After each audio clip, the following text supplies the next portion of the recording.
বাংলাদেশ ও ভারতের পশ্চিমবঙ্গ ও উত্তরবঙ্গে আসতে চলেছে অতি ভারী বৃষ্টি এবং ঘূর্ণিঝড়। আগামী ৪৮ থেকে ৭২ ঘন্টার মধ্যে দেশের বিভিন্ন স্থানে অতি ভারী বর্ষণের সংখ্যা রয়েছে এবং দেশের বিভিন্ন স্থানে আকস্মিক বন্যাও সৃষ্টি হতে পারে।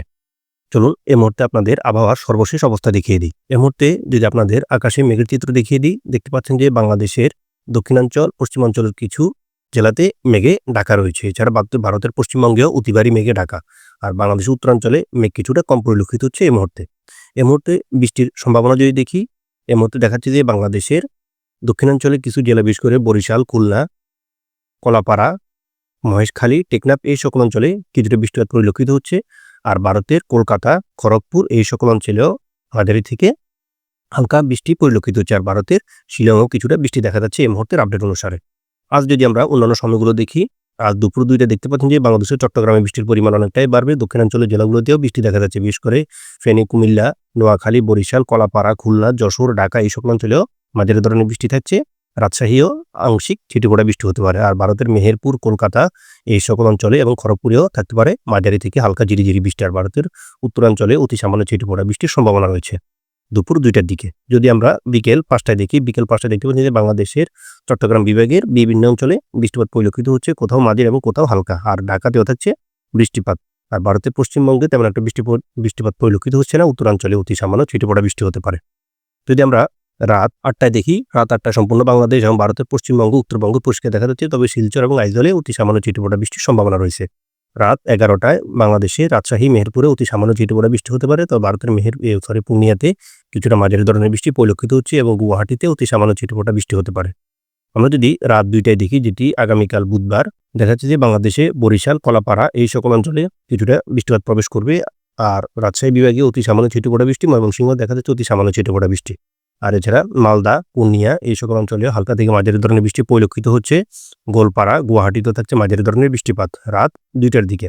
যদি আমরা ভোর ৬টার দিকে দেখি, ভোর ৬টায় বরিশাল এবং খুলনাতে বৃষ্টিপাত প্রবেশ করতে পারে। এছাড়া সিলেট এবং ময়মনসিংহে অতি সামান্য ছিটেফোঁটা বৃষ্টি থাকছে। তাছাড়া ভারতের পশ্চিমবঙ্গ এবং উত্তরবঙ্গে তেমন একটা বৃষ্টিপাত পরিলক্ষিত হচ্ছে না। রাত ৮টায় দিয়ে সকাল ৮টায় দেখলে বাংলাদেশের বরিশাল, খুলনা এবং কলাপাড়াতে বৃষ্টিপাত অব্যাহত থাকবে। আর বাংলাদেশের অন্যান্য জেলাগুলো সম্পূর্ণ পরিষ্কার।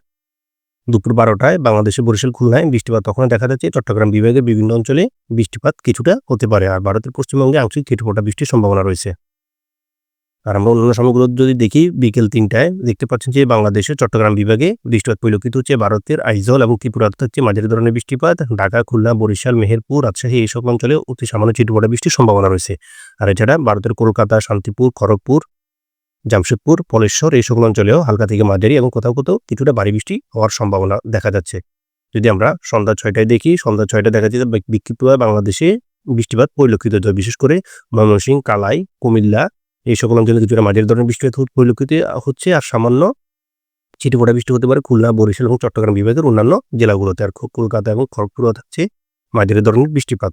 আর অন্যান্য পশ্চিমবঙ্গের জেলা এবং উত্তরাঞ্চলের জেলাগুলোতে আংশিক ছিটেফোঁটা বৃষ্টি থাকতে পারে, তবে আকাশ মেঘাচ্ছন্ন থাকবে। যদি আপনাকে ওই সময় আকাশের অবস্থা দেখিয়ে দিই, দেখতে পাচ্ছেন যে সমগ্র বাংলাদেশ আর ভারতের পশ্চিমবঙ্গে কিন্তু তখন আকাশ মেঘাচ্ছন্ন দেখা যাবে। আপনাদের যদি ৩০ তারিখে নিয়ে যাই, ৩০ তারিখে দেখতে পাচ্ছেন যে বাংলাদেশের উত্তরাঞ্চল, ভারতের উত্তরবঙ্গ এবং মালদা, ভাগলপুর, পূর্ণিয়া এই সকল অঞ্চল কিন্তু বৃষ্টিপাতের পরিমাণ অনেকটাই বাড়বে। অর্থাৎ শিলচর, তুরা, গোলপাড়া, আলিপুরদুয়ার, শিলিগুড়ি এই সকল অঞ্চল কিন্তু অতি ভারী বৃষ্টি পরিলক্ষিত হচ্ছে। মালদা, ভাগলপুর, পূর্ণিয়াতেও থাকছে অতি ভারী বৃষ্টি। বাংলাদেশের উত্তরাঞ্চলের জেলাগুলোতেও থাকছে অতিমাত্রার বৃষ্টিপাত। যদি আমরা অন্যান্য সময়গুলো দেখি, দেখতে পাচ্ছেন যে শুক্রবার, যেটা ৩০ তারিখ পরে বিকেল ৫টার দিকে বাংলাদেশের উত্তরাঞ্চল এবং ভারতের উত্তরবঙ্গ অতি ভারী বৃষ্টি পরিলক্ষিত হচ্ছে। এছাড়া সিলেটও থাকছে অতি ভারী বৃষ্টি।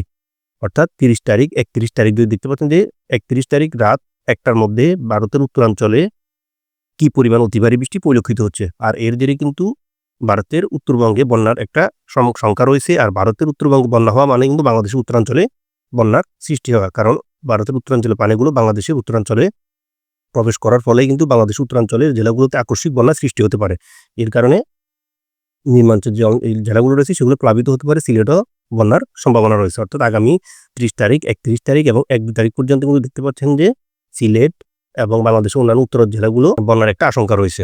আর যদি আমরা ৩১ তারিখ ৬টার দিকে দেখি, দেখতে পাচ্ছেন যে বাংলাদেশের রংপুরে অতি ভারী বৃষ্টির সংখ্যা রয়েছে। শিলিগুড়ি এই সকল অঞ্চল এবং ভারতের উত্তরাঞ্চল জেলাগুলোতে অতি ভারী বৃষ্টি রয়েছে। বাংলাদেশের খুলনা, বরিশালও দেখা যাচ্ছে বৃষ্টি, অর্থাৎ সমগ্র বাংলাদেশে 30, 31 এবং 1 তারিখ পর্যন্ত বৃষ্টিপাত অব্যাহত থাকবে। এর ধীরে কিন্তু বিভিন্ন স্থানে আকস্মিক বন্যার সৃষ্টি হতে পারে।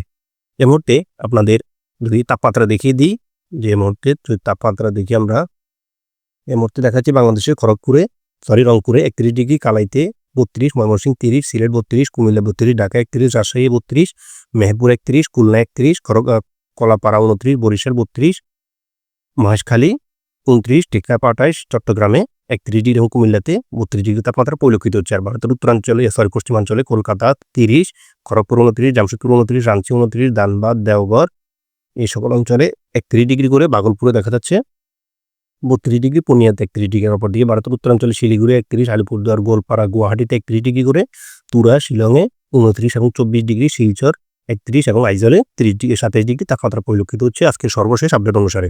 এই মুহূর্তে আপনাদের যদি দেখিয়ে দিই যে বাংলাদেশে এবং ভারতের উপকূলে একটি ঘূর্ণিঝড় আঘাত হানার সম্ভাবনা রয়েছে। আমরা যদি তার সম্ভাব্য গতিপথ দেখতে পাচ্ছেন যে এই মুহূর্তে এটি কিছুটা সুস্পষ্ট হচ্ছে।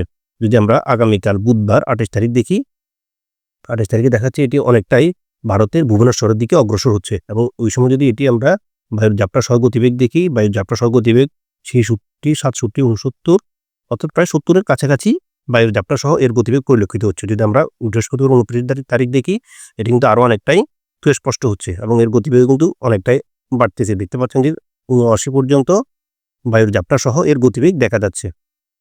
আর যদি আমরা শুক্রবার 30 তারিখ দেখি, শুক্রবার 30 তারিখ দেখা যাচ্ছে রাত 2টা নাগাদ এটি উপকূল অতিক্রম করার একটা আশঙ্কা রয়েছে। বিশেষ করে এটি অতিক্রম করার যে মূল কেন্দ্রবিন্দু রয়েছে সেটি হচ্ছে ভারতের কলকাতা এবং হলদেবাড়ি এই অঞ্চল দিয়ে প্রবেশ করার তীব্র আশঙ্কা রয়েছে। এবং ওই সময় যদি আমরা এর গতিবেগ দেখি, এর গতিবেগ 79, 80 এরকমই দেখা যাচ্ছে। তবে এর কিন্তু গতিপথ এবং গতিবেগ পরবর্তীতে আবার পরিবর্তিত হতে পারে। তো পরবর্তীতে এর গতি কীরকম বাড়তে পারে বা এর স্থান পরিবর্তন হতে পারে কিনা সবকিছু আপনাদের আপডেটের মাধ্যমে জানিয়ে দিব। আজকে আমাদের আবহাওয়ার সর্বশেষ খবর অতটুকুই ছিল। সবাই সুস্থ ভালো থাকবেন। আল্লাহ হাফেজ।